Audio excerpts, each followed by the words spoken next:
Kaixo, Gmailen birbidalketak nola egin azalduko dugu. Hau da, kontu batetik bestera bidaltzea mezuak.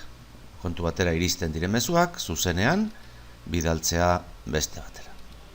Bueno, hemen tutoreak kontu generiko bat daukate, bi tutore daudenez, orduan gurasoei emango zaie kontu hau eta ona iristen diren mezu guztiak notifikatuko zaio, iritsiko dira baita ere tutoreen kontu pertsonaletara.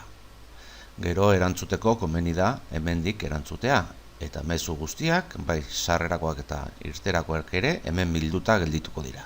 Baina, tutorei abisatuko zaie mezu bat daukatela horrela kudeatzeko errezagoa izango da. Kontu honetan nagoela, tutoreak kontu generiko honetan nagoela, egingo duena da, joango naiz, konfiguraziora, ikusi guztia, eta hemen dago birbidalketak. Hemen gehituko dugu kontu bat, ona iristen diren mezuak, nora iristea nahi dugun esanez. Birbidaltzea nora nahi dugun. Jarraitu, onartu.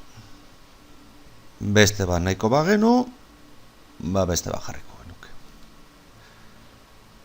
Kontu honetara iritsiko da mezu bat esanez birbidalketa onartzen dudan edo ez. Onartu eta listo gongo litzatek. Batzutan ez da iristen mezu hori ere, ona, baina birbidalketak funtzionatzen du. Konfigurazio hau indarrean jar dadin, denbora bat behar du, agian egun bat osoa beharko luke.